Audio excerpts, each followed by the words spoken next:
You're listening to The Higher Ed Marketer, the podcast for marketing professionals in higher education. Join us every week as we talk to the industry's greatest minds in student recruitment, donor relations, marketing trends, new technologies, and much more.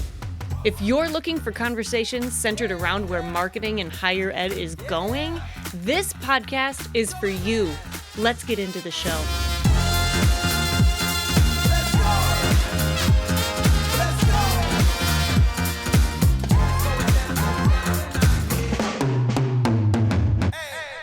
Welcome to the Higher Ed Marketer Podcast. I am Troy Singer here with my friend Bart Kaler.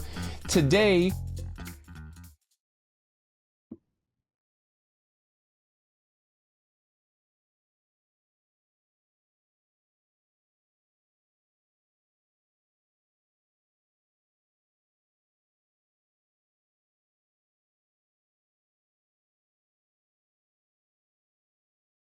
Yeah, Sam really leads a lot of things at Moody. He's over marketing, branding, comms, enrollment, strategic growth, and it's not only across higher ed, which a lot of us are like, oh, that's what we're talking about.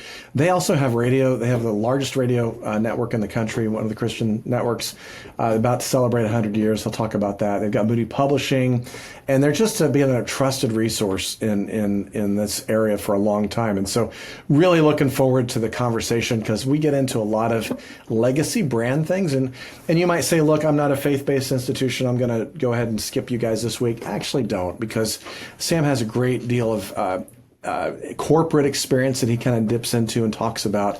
And really, most of this conversation we've really tried to apply to any institution. So be sure to listen to it. I think it's a really, really good conversation that you can learn a lot from. yes, Sam's leadership experience really does come out within this conversation. Yeah. Here is that conversation with Sam Choy. Sam, we always begin the podcast by asking our guests to share something interesting or surprising that they may have learned recently. So what's something that you've come across lately that our audience might find thought-provoking or fun? I thought this was interesting. I'm not sure that it's necessarily surprising to some folks. One of my favorite podcasts is Acquired. And in one of their October episodes that they dropped, it was about Trader Joe's. And for maybe a couple of years now, I always thought that Trader Joe's was actually owned by Aldi and founded by Aldi, but actually in reality, Trader Joe's was founded by a gentleman named Joe Coulombe, who was born and raised in the West Coast. Eventually, he sold Trader Joe's to one of the Aldi brothers.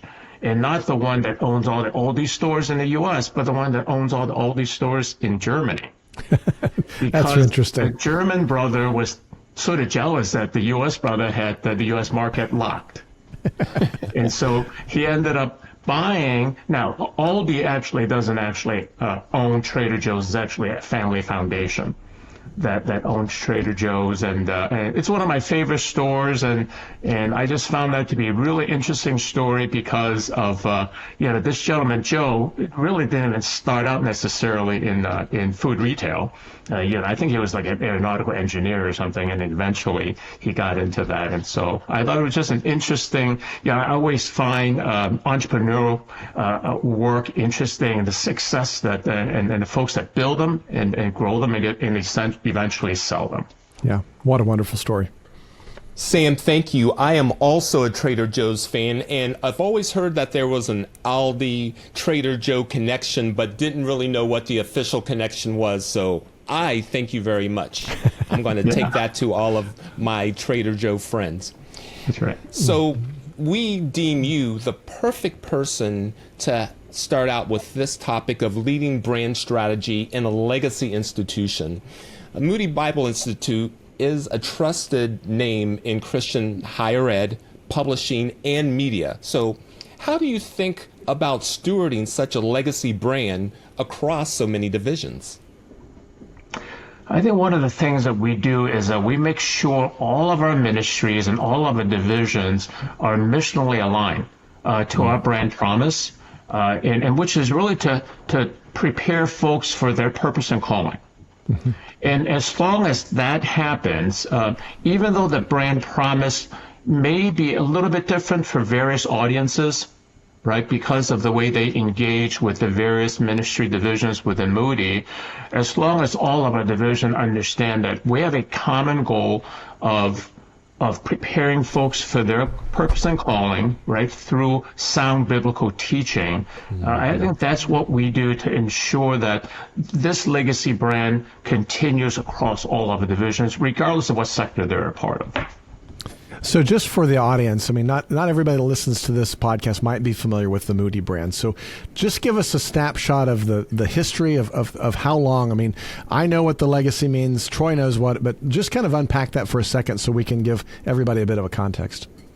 Yeah, so Moody is about to celebrate our 140-year anniversary. And so the school itself, founded by D.L. Moody and Emma Dreyer, has been around for a while. Right, and then eventually a publishing entity and our radio network came into reality as well.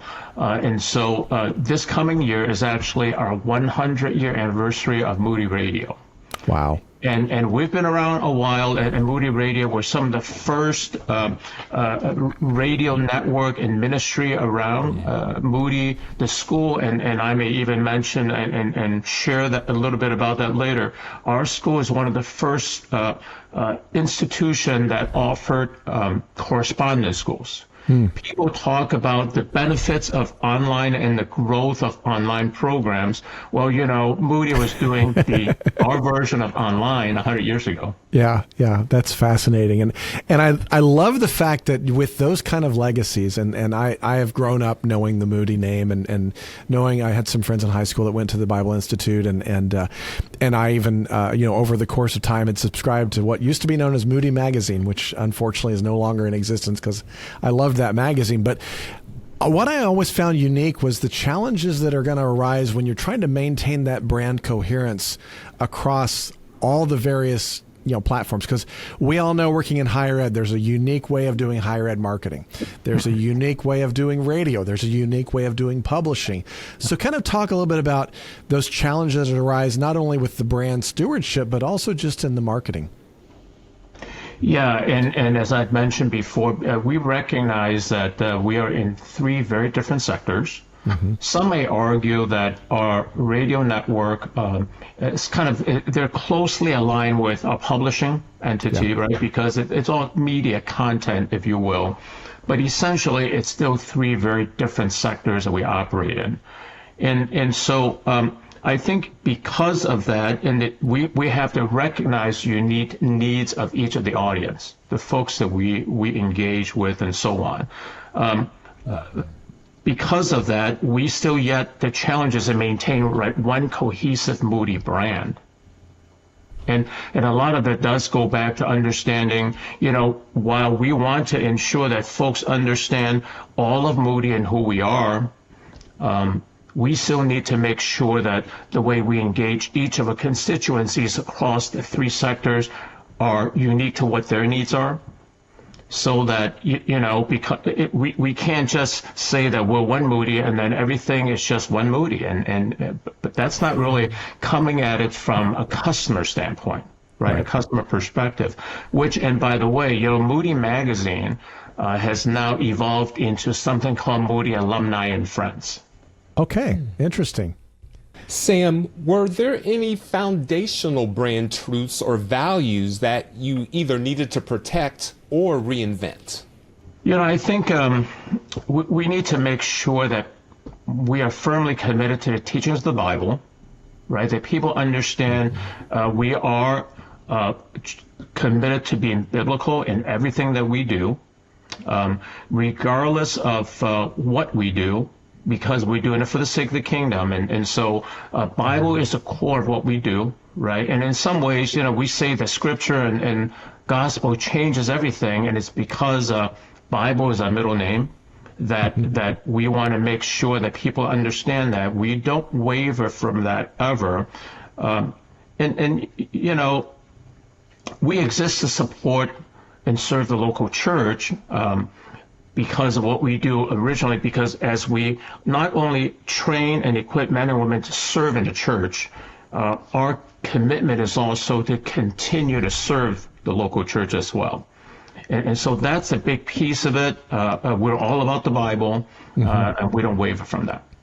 Well, and I appreciate that, because that's one thing that I often tell any type of institution, not necessarily institutions that might be evangelical or have a faith bent, but you're leaning into your mission. And I think that when you understand and you can articulate your mission, which I think Moody has done extremely well, and just demonstrating it for yourself just here in the intro of this conversation, when you can articulate your mission extremely well, I think that makes a big difference, because once you can do that, you can lean into your mission regardless of what that is. And so I think that's one of the things that I want to open this up a little bit, because, I mean, I don't want people to be like, oh, well, they're just talking about faith-based today. No, we're talking about how can you manage that mission across different schools or different online programs or public-facing brands. So what would you say to either like a flagship or somebody who's listening who are like, you know what, we've got something similar in our branded business school versus our,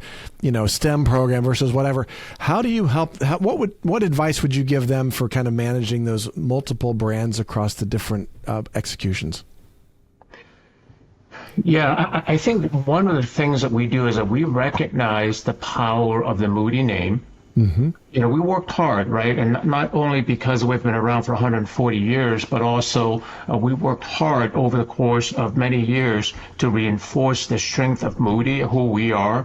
Again, going back to our commitment to the Bible, for us is making sure that, whether we're I guess in a lot of ways we're called a branded house, mm-hmm. right? We're not a house of brands. And I think the branded house works for us regardless of what sector we're in, regardless of what divisions they're operating in. We want to make sure that people know that we are Moody. And so for us is to make sure that all of our division and ministry names has the Moody name on it. Yeah. Yeah. Because that helps to reinforce who we are. Yep. So talk a little bit about your background, because I know that you had been in corporate before you were at Moody. So how did you do that within corporate from either a branded house or a house of brands? What did you come from? So I come from a big global conglomerate called Siemens. Before I came to Moody, I spent 12 years there, and then 12 years prior to that, primarily in financial services and in actually ad agency world and so on.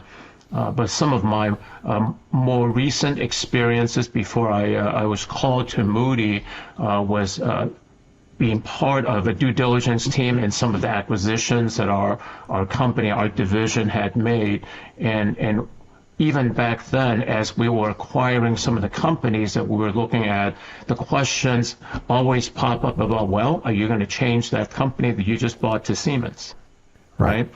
But recognizing that there's certainly some power and strength in the brand equity and the goodwill that's been established by the old company.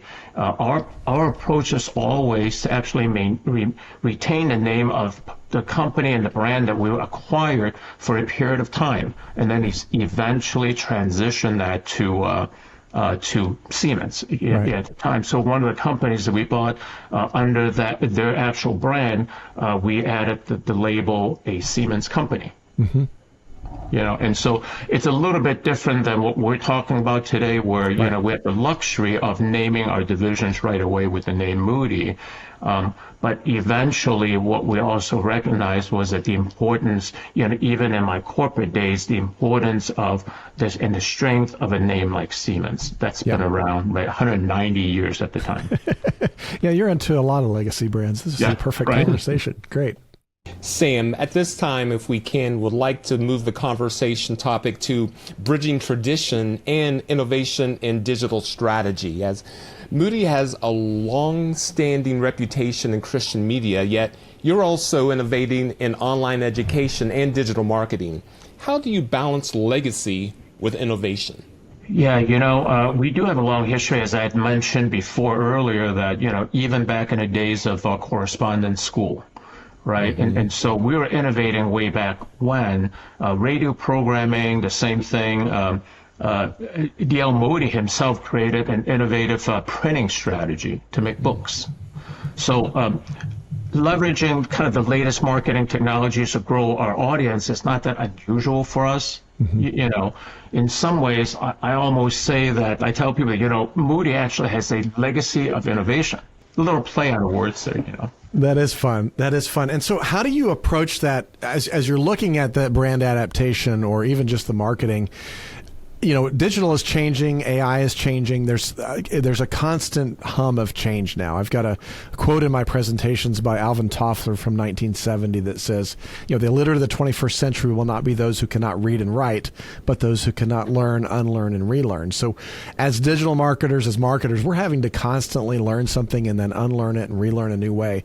So how are you kind of managing that with your team, managing that as leadership to make sure that as you are innovating, that you're still maintaining that brand consistency, that you're still keeping at the core what should be at the core? Maybe talk a little bit about that.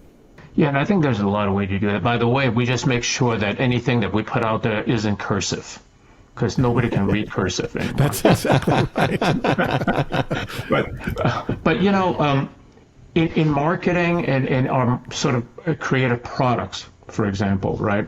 Even though we may adjust those creative products based on the channels that we're using, you know, whether it's digital or print or otherwise, while we're doing it and trying to promote Moody, I think we try to stay true to the Moody brand promise, regardless of what channel we're using and so on. And so whether it's organic, paid, social, you know, whatever it may be, I think we need to make sure, we try to make sure that our brand message always reinforce our commitment. And so it's in the messaging that comes along with it, because, you know, I mean, the look and feel can always change to a certain extent, while obviously staying true to some of your brand guidelines, your core brand guidelines and all that.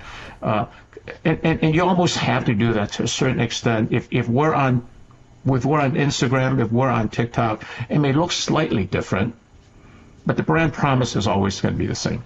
Yeah. I think that's a good rule, and just a good thing to think about is that you have to be fresh and you have to adapt with the marketplace, with not necessarily trends, but just you have to be fresh and you have to stay that. But you don't have to change the brand promise. And I think that's where a lot of people get confused, where freshness in messaging, yes, freshness in brand, no. And because you start to erode your brand if you go too far off and try something really wacky. We've seen examples of that in corporate brands where they miss the mark, even just some of the large ones that have happened in the last couple of years, where their brand promise, they tried to introduce something new and they had boycotts and all kinds of things that just, you don't want to go there, especially as an education institute or anything else like that. So I think that's a really, really wise comment. That's right. Sam, are there any specific systems or structures that have helped keep your teams aligned across divisions? You know, part of it has to do with, I think, we have from a leadership standpoint, we have regular cadence of meetings and collaboration amongst our leadership across Moody, across our ministry divisions and so on, just to make sure that we're aligned on our approach. We address issues and share success stories and learn what we can learn from each other and so on. And that's great to a large extent.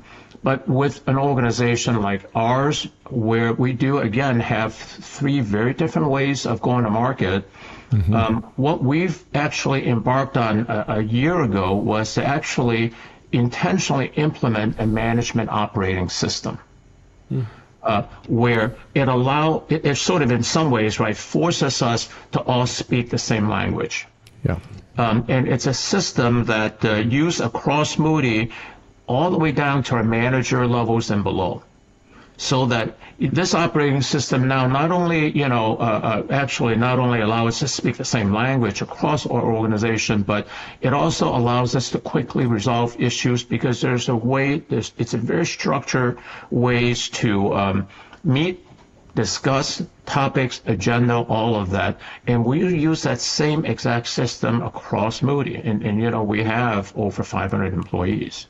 That's pretty interesting, because when you talk about that operating system, I think that also gives you an opportunity to then start to share not only the language, but also either data or research or business intelligence and things. So help us understand, how do those things, now that maybe you can share it better than you used to, how does that start to shape your brand strategy, your marketing strategy, your comm strategy?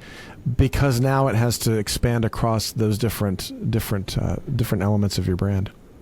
Well, like you said just now, I think a lot of the data and data sharing, information sharing now is a lot easier. Cascading messages across the organization becomes easier. Accountability is much actually easier as well, because there's a structure to the way we hold all of ourselves accountable across the organization.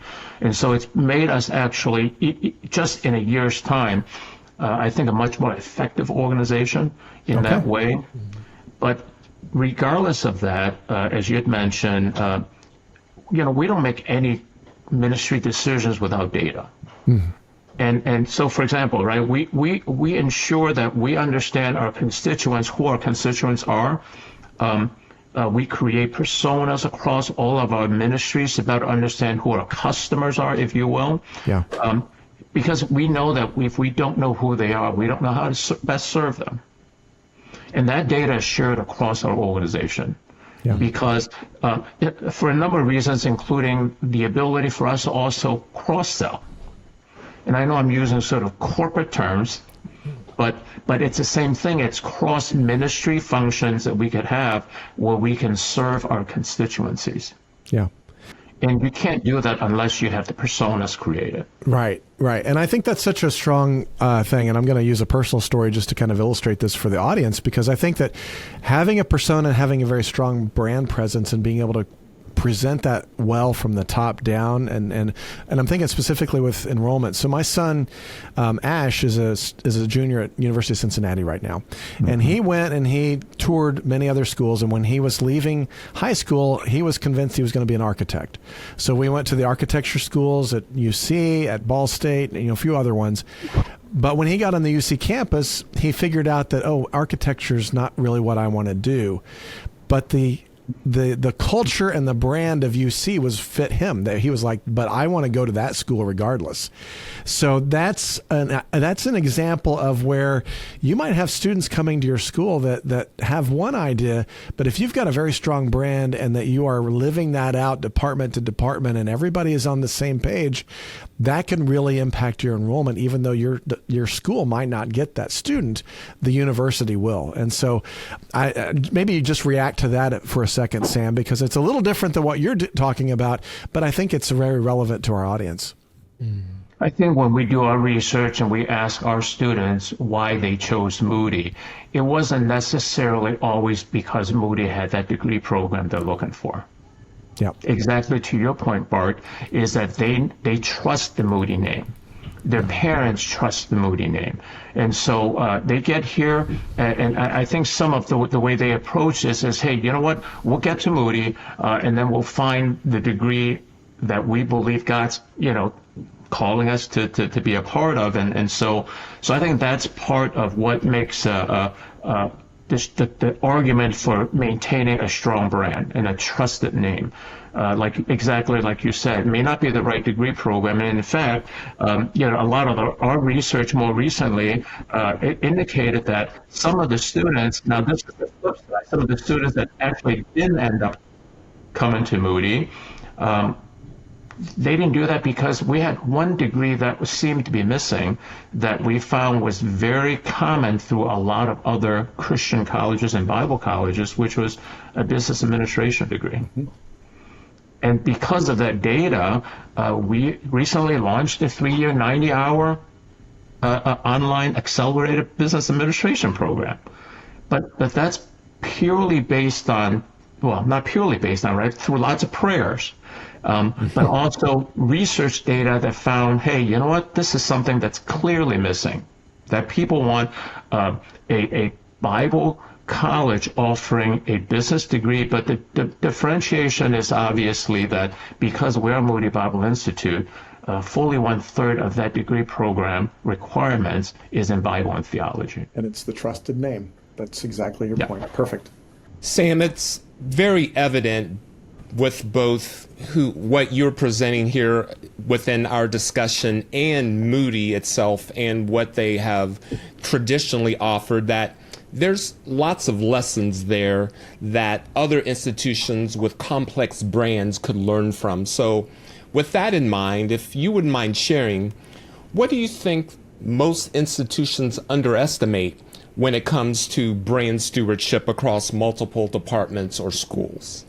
I think, we kind of talked about it a little bit earlier about all of Moody's entities that the word Moody in their name. I think a lot of folks don't understand they need to really leverage the strength of that primary brand. And I think when they do that and when they're true to their primary brand and that brand promise, it doesn't matter how many schools or departments you have, as long as you reinforce that and you really leverage that. I think that goes a long way in building the trust that Bart was talking about in his sons, right, choosing the school. It's because of the strength of that primary school brand. Yeah, I think that's a really good point. And I think that sometimes we've been talking about silos on multiple episodes, and certainly you could argue that there could be silos at Moody, just as there are at other institutions. But I think that operating system that you talked about is one of the ways that I think that you're probably guarding against those silos, or at least correcting those silos. And so part of the question I guess would have is how would other schools, is it an operating system? Is it leadership? Where does that start if they're listening and saying, man, that would be great if our school could get on the same page and get on the same board? What would be, how would you suggest that they even start that? Starts from the top. Okay, yeah. It always starts from the top. It starts with leadership. In our situation, we have 3 key leaders that each lead one of our ministry divisions, and it takes leadership to come together and say, you know what, we need to make sure that we are committed to working together. Again, still recognizing that because we're in 3 different sectors, that we are indeed going to go to market differently. We're going to engage our constituencies differently. But there is a concerted effort, for example, in Moody, and part of it is this operating system that we're using that helps us to collaborate better, help us to sort of communicate value across Moody and our constituencies, because that's when we're able to communicate with each of our sectors, constituencies, with what I call a value adds. Yeah. Right? What are the value adds to one of our radio listeners? Well, you know what? We have a lot of books related to that, a topic that they'd be looking for. One of our certificate students may understand that, hey, there are certain programs within our radio network that could actually help further their growth and their training in whatever studies they're doing. And it doesn't happen unless we're making an intentional effort to sort of, again, for the lack of a better term, cross-sell. Yeah. And that's such a strength of, or that could be the strength of an organization like ours. I would agree, and I think that's an opportunity that every school could do. Not only cross-selling, departmental, but also if you're in enrollment, talking about student life and cross-selling that, and if you're alumni relations, cross-selling what that's going. And we're doing that. Sometimes we just don't do it with an intention, and I think that's part of the challenge. That's right. For faith-based or mission-driven institutions specifically, how should brand reflect both tradition and then relevance? I think it goes back to the way the brand is being engaged and what's being delivered as brand experience. So at Moody, I think we've always had a reputation, a tradition of rigorous coursework for our students. Okay. But our faculty are not just folks with some fancy letters behind their names. Our faculty has always been practitioners. And so these practitioners deliver sort of what we call real-world ministry experience to our students.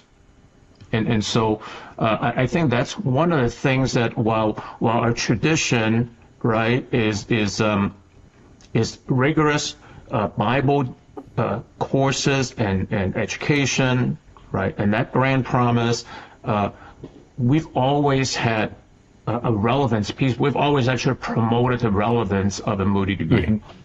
That's why actually, you almost can't come across a church, an evangelical church, that doesn't have some staff member that's come across Moody and crossed Moody's paths and so on. I mean, we have, I think, even now, somewhere around 55,000 living alums. Yeah. And I think somebody told me the other day, 250,000 alums total. That's incredible. Wow. So it's really the relevance of what we do and the practicality of the degree program that they gain from Moody. That's always been a mainstay of who we are and our mission. That's great. Well, I know that before we kind of close, I did have one other question that I want to kind of ask is the idea that we live in a time right now where there's a lot of headwinds, there's enrollment cliff, there's a lot of things going on, and I look at, sadly, I see a lot of institutions that are closing or merging, or there's a lot of stuff happening. I know there's one that just recently closed there in the Chicagoland area, and so when you think about 3 to 5 years down the road, what do you think is going to define those most resilient institutional brands that survive, that go another 140 years, that are able to do it well to weather some of these storms that we're in right now? So I think sometimes it goes beyond a resilient brand. I think it goes into 3 key areas that I think we always look at, which is, do you have debt? Do you have a healthy cash reserve? And do you have enrollment? What we see is that some of the institutions that you're referring to, Bart, didn't have at least 2 of them. Right. And so right now, Moody has no debt. I mean, literally zero debt. We have a healthy cash reserve, and our enrollment has been on an uptick the last 5 semesters, I think. Yeah. And I think those are 3 key components of any healthy higher education institution. Beyond that, from a brand standpoint, I think you do need to continue to reinforce what we believe it needs to be a strong brand in Bible teaching, at least for schools like us, right? A school that's firmly committed to that piece of who they are. Because there's a lot of excellent Christian colleges out there, but how many of them are truly embracing and committed firmly to teaching the Bible? I think that's a big piece of it for us. Yeah, it's living into that mission and articulating who you are, living into that, and not changing it. And I think that's one of the stalwarts that I've seen in Moody, is that for as long as I've known and the generations before me, people knew what Moody Bible Institute was all about. And I congratulate you on the stewardship of that going forward. Sam, you've really delivered a lot of great content and wisdom today, and we thank you for that. For our closing question, if you had one piece of advice for higher ed leaders managing a legacy brand in a modern digital environment, what would it be? I think it would be to embrace all that seems to be disruptive and find ways to benefit from them. So those are disruptive technologies such as AI. I think will only serve to grow the organization and grow the institution in the long run, but we have to embrace that now. Well said. And yes, you are speaking Bart's language there, so I'm sure that he loves that.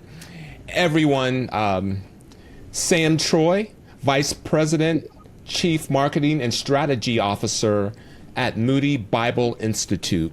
Sam, if anyone would like to learn more about you or maybe contact you after hearing this conversation, what would be the best way for them to do that? My LinkedIn profile is under Sam Choy Chicago, one word. You can find me there. Great. Again, thank you for the time and the wisdom that you've conveyed here today with us. Thank you for having me. Bart, do you have any final thoughts that you would like to share? Yeah, I'm really grateful for Sam joining us today. It's like I said, it's a brand I've respected for years, and in transparency, I have an honor of working with them now, and I'm really grateful for that. And so I just also, the last thing that Sam said, I don't want to let that just sit, because I think that the disruption that we feel, sometimes it's natural for us just to kind of want to avoid it and to get back to what we know.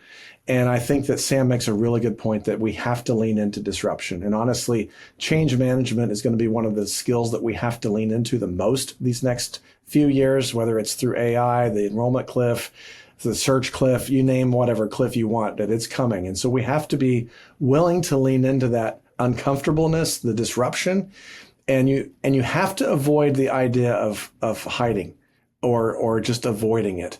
Right now, there are way too many schools that are avoiding AI out of fear, but they're justifying it with all kinds of reasons. There's a lot of tails wagging dogs, where you've got a couple very vocal minorities that are against utilizing AI that's dictating the rest of the campus. And so if you don't understand that, reach out to Sam, reach out to me. We'd love to talk to you more about that. But that's just what I would add, Troy. Also well said, and thank you. I love this conversation of what we've delivered to our audience. And to our audience, thanks for joining us for another episode of The Higher Ed Marketer.